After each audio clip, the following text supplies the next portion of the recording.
దేవునికి మహిమ కలుగును గాక. ఈరోజు మనం ధ్యానించుకోబోయే అంశము లోయలోనూ నాతో ఉన్న దేవుడు. దేవునికి మహిమ కలుగును గాక. God is with me even in the valley.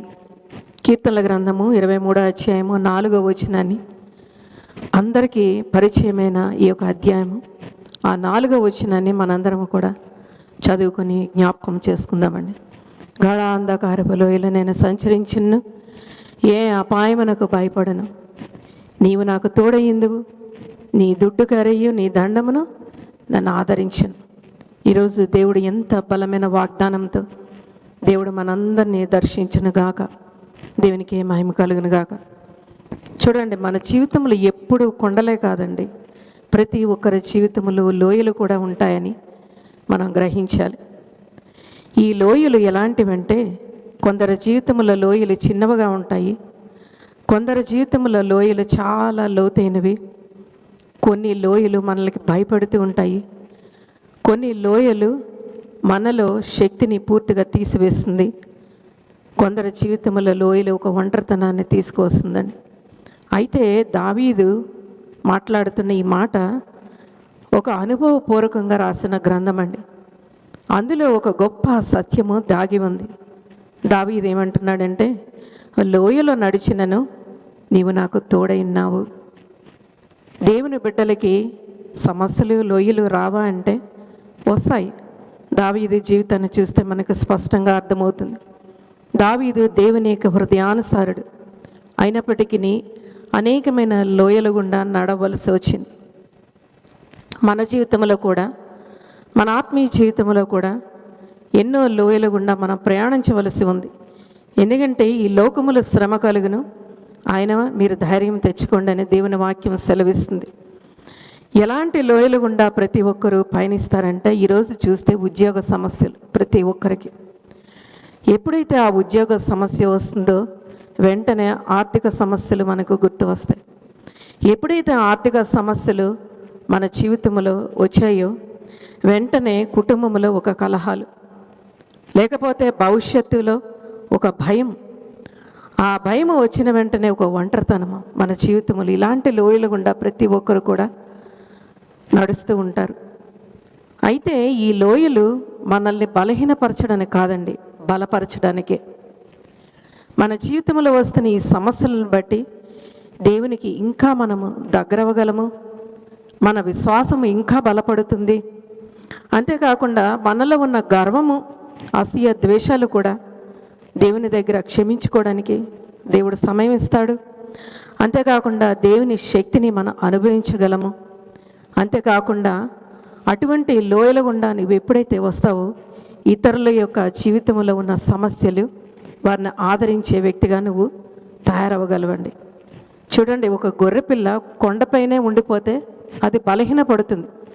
ఎప్పుడైతే లోయల గుండా అది వెళ్తుందో కాపరికి దగ్గరగా ఉంటుంది. అంతేకాకుండా అది బలపడుతూ ఉంటుంది.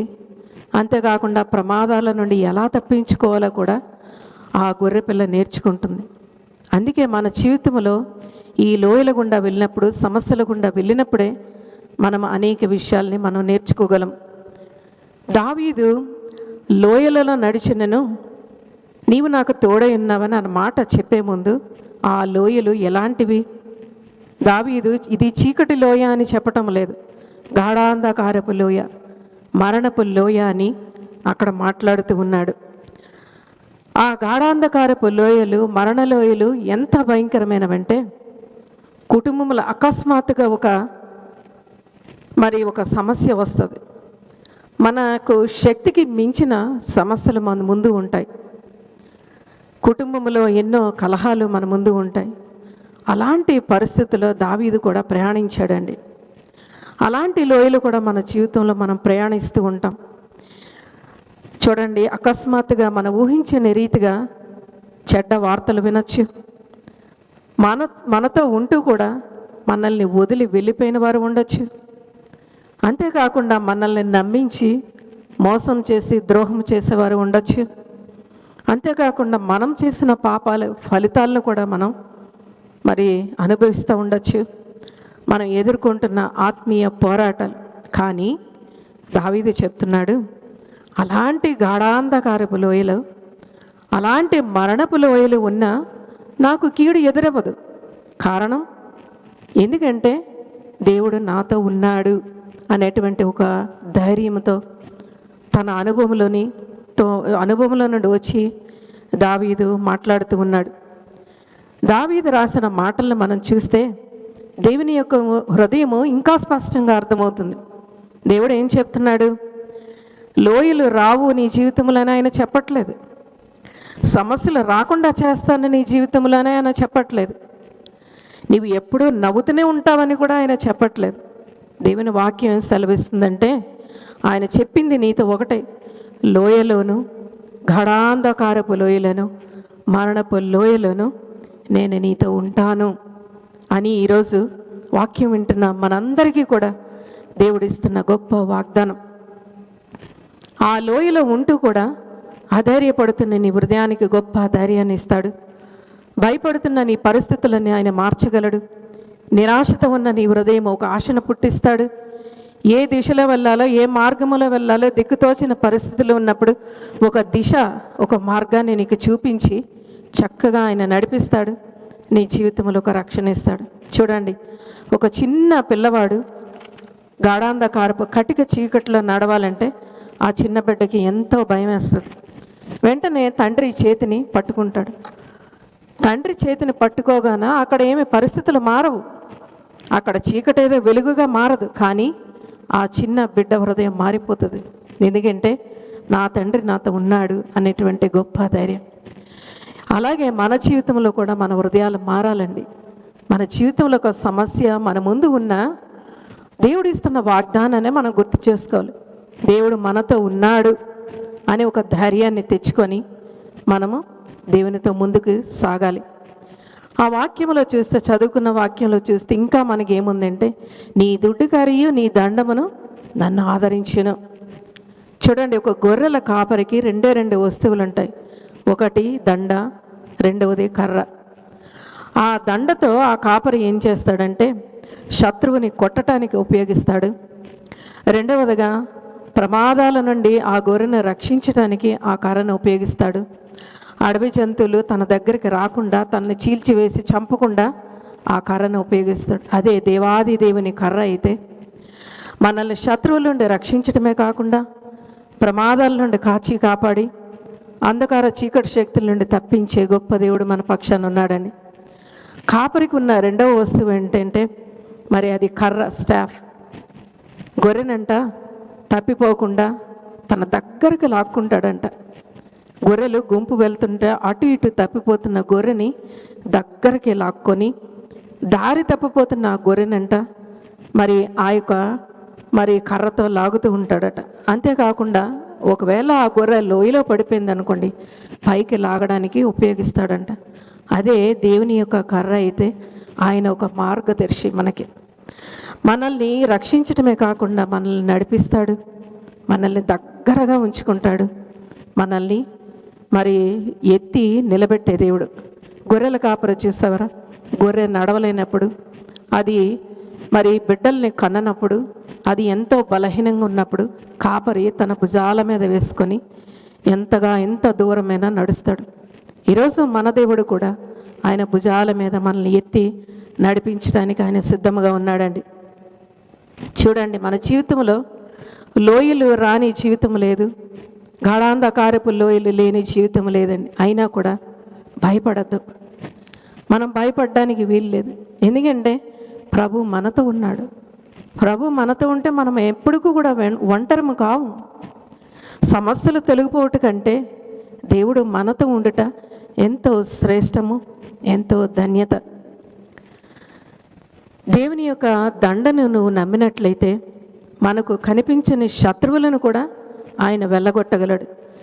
దేవుని యొక్క కర్రను నువ్వు నమ్మినట్లయితే మనకి ఒక మంచి దారిని చూపిస్తాడండి.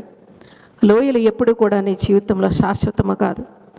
ఆ సమస్యలను నువ్వు ఎప్పుడు ఉండిపోవు. లోయ అనేది ఒక మార్గం, అది గమ్యమైతే కాదు. దేవుడు మనల్ని తప్పకుండా దాటించడానికి ఆయన చేయగలిగిన సమర్థుడు, శక్తిమంతుడని ఈరోజు మనం జ్ఞాపకం ఉంచుకోవాలి. ఈరోజు వాక్యం వింటున్న మన అందరితో దేవుడు ఒకే ఒక్క మాట చెప్తున్నాడు, నువ్వు ఏ లోయలో ప్రయాణిస్తున్నా, ఎటువంటి గాఢాంధకారపు మరణ లోయలో నువ్వు ప్రయాణిస్తున్నా, నడుస్తున్నా, నేను నీకు తోడై ఉంటున్నానని దేవుని యొక్క గొప్ప వాగ్దానాన్ని మనం తీసుకుందామండి. దేవుడు నీ యొక్క ప్రతి కన్నిటిని చూస్తున్నాడు. ఆయన కవిలలో ఆ యొక్క కవిలలో దాస్తున్నాడు. అంటే నీ యొక్క ప్రతి కన్నీరు చాలా విలువైనదని దేవుడు వాటిని దాసి ఒక దినాన్న ప్రతిఫలం ఇస్తాడు. నీ హృదయంలో ఉన్న నొప్పి, నీ బాధ కూడా ఆయనకి తెలుసు. ఆయనకి తెలుసండి, తెలియదు అనుకోవద్దు. ఆ సమస్యలో దేవుడు నాకు దూరంగా ఉన్నాడని మాత్రం అనుకోవద్దు. సమస్యలోనే దేవుడు మనతో ఉంటాడు. నేను విడిపించి గొప్ప చేస్తాను అంటున్నాడు. దీర్ఘాయు చేత నేను తృప్తిపరుస్తానని వాగ్దానం చేస్తున్నాడు. చూడండి, మరి రీసెంట్గా 2 నెలల క్రితం నా తల్లి దేవుని సన్నిధిలో నిద్రించడం జరిగింది. 10 నెలలుగా తన అనారోగ్యతతో, ఎన్నో సమస్యలతో, రకరకాల లోయల గుండా తను ప్రయాణించింది. కొన్నిసార్లు చిన్న లోయలు, కొన్నిసార్లు లోతైన లోయలు, కొన్నిసార్లు తనకు భయపెట్టే పరిస్థితులు, కొన్నిసార్లు తన శక్తి మరి బలము పోయిన రోజులు నా తల్లి ఎన్నో అనుభవించింది. కానీ నా తల్లిని ఆ శ్రమలో తోడేయండి నా తల్లిని విడిపించి గొప్ప చేశాడు. ఒక కడిగిన ముత్యముల దేవుని సన్నిధిలోనికి, ఆయన రాజ్యములోనికి ఆయన సొత్తుగా చేసుకున్న దేవుని యొక్క ప్రేమను బట్టి నేను దేవుని స్తుతించకుండా ఉండలేను. చూడండి, ద్రాక్ష పండ్లు ఉన్నాయనుకోండి, ద్రాక్ష రసము మారటానికి అది నలగాలి, లేకపోతే ఆ యొక్క ద్రాక్ష రసం రాదు. అంతేకాకుండా వజ్రాలు ఒత్తిడిలోనే అవి ఏర్పడతాయి. అంతేకాకుండా ఒలీవ పండ్ల నుండి ఆ నూనె రావాలంటే అది పిండబడాలండి. అంతేకాకుండా విత్తనము అది పెరగాలంటే ఆ భూమి విరగబడాలి. అప్పుడే మన జీవితంలో ఆ యొక్క ప్రతిఫలము మనం చూడగలం. నీ జీవితంలో అనేక లోయల గుండా దేవుడు నడిపిస్తున్నప్పుడు దేవుణ్ణి ప్రశ్నించద్దండి. ఆ లోయలలో దావీదు చెప్పినట్లుగా, దేవా నేను లోయలో, సమస్యల్లో, పరిస్థితుల్లో ఉన్నా, నీవు నాకు తోడై ఉన్నావు, నీవు నాతో ఉన్నావు, నువ్వు నాకు వాగ్దానం ఇచ్చావంటే నువ్వు నెరవేర్చే దేవుడు అనే ఒక నమ్మకము మనలో ఉండాలి. మన హృదయంలో ఉన్న భయాలు కూడా ఆయనకి తెలుసు. మన యొక్క భవిష్యత్తు ఆయన చేతుల్లో ఉందని మనం మర్చిపోకూడదండి. ఒక విరిగే స్థలాన్ని మనం చూస్తే దేవుడు అది నిర్మించే స్థలమని మనం జ్ఞాపకం చేసుకోవాలి. మన జీవితంలో ఏ ఏ పరిస్థితుల్లో మనం విరిగే వారంగా ఉంటున్నామా, దాచబడిన వారముగా ఉంటున్నామా, పర్వాలేదు, దేవుడు ఒక తిన్నా దాన్ని నిర్మించే స్థలముగా ఆయన చేయబోతున్నాడండి. దేవునికి మహిమ కలుగునుగా. ఈ వాక్యం వింటున్న మనకి అర్థమవ్వాలి, దేవుడు ఎంత మంచి కాపరి అని, ఎంత గొప్ప దేవుడు, ఆయన క్షమించే దేవుడు, ప్రేమ కలిగిన దేవుడు. ఆయన ప్రేమ ఎన్నటికీ మారని గొప్ప ప్రేమని ఆరాధించుకుంది. ఆయన మనతో ఉన్నాడు, నిజముగా మనతో ఉన్నాడు. నేను కూడా అనేకమైన లోయల గుండా వెళ్ళినప్పుడు ప్రశ్నించాను, దేవా నన్ను విడిచిపెట్టేశావా? కానీ ఈరోజు నేను ప్రశ్నించాను, ఎందుకు అనే మాటని దేవుని పాదాల దగ్గర నేను విడిచిపెట్టేశాను. నా జీవితంలో ఎలాంటి సమస్య వచ్చినా, ఎలాంటి ఒడిదుడుకులు వచ్చినా, పరిస్థితులు అనుకున్న విధంగా లేకపోయినా దేవుణ్ణి నమ్మటం నేను ప్రారంభించాను. ఆయన యొక్క తలంపులు ఎప్పుడు కూడా శ్రేష్టమైనవే. నిన్ను సృష్టించిన దేవాది దేవుడు, ఆయన చేతుల్లో నిన్ను చెక్కుకున్న దేవుడు నిన్ను విడిచిపెట్టడానికి కాదు. ఆ సిలువలో చేసిన త్యాగము నిన్ను విడిచిపెట్టాలని, బాధ పెట్టాలని కాదు. అనేక విషయాలు మనకి నేర్పించి ఆయన రాజ్యంలో మనకి తీసుకువెళ్ళాలని దేవుడు మన జీవితంలో చేస్తున్న ప్రయత్నం అండి. ఆయన ప్రేమని నేను చెప్పగలను. దేవా ఎందుకు అని నేను అడిగే బదులు, దేవా నువ్వు ఎంత ప్రేమ కలిగిన దేవుడు. నా తల్లి విషయంలో కూడా నా అక్క చెల్లెలు ఎంతో కన్నీరు కార్చారు, కానీ నేను అనుకున్నాను, దేవుడు మంచి దేవుడు, ఆమెను అన్ని విషయాల్లో సిద్ధపరిచి ఆయన రాజ్యంలోనికి తీసుకువెళ్ళిన దేవాది దేవునికి మహిమ, ఘనత, ప్రభావములు చెల్లిస్తాను. ఆయన దండ, ఆయన కర్ర మనకి ఆదరిస్తుంది. చివరిగా ఒక చిన్న ప్రార్థన చేసుకొని ముగించుకుందాం. ప్రభువా, ఈరోజు ఈ వాక్యము ద్వారా మాకు ఇచ్చిన ధైర్యాన్ని బట్టి, ఇచ్చినందుకు మీకే కృతజ్ఞతాస్తుతులు చెల్లిస్తున్నాను. మేము ఏ లోయలో నడుస్తున్నా నీవు మాతో ఉన్నామని మాకు గుర్తు చేసినందుకు కూడా నీకే మహిమ ఘనత ప్రభావములు చెల్లిస్తున్నా. నీ దండతో మమ్మల్ని రక్షించు, నీ కర్రతో మమ్మల్ని నడిపించు, మా భయాలన్నిటిని తొలగించు, మా హృదయాలకి నెమ్మది ఇవ్వండి. యేసు యొక్క నామములో అడిగి పొందుకుంటున్నాం తండ్రి. Amen, amen, amen.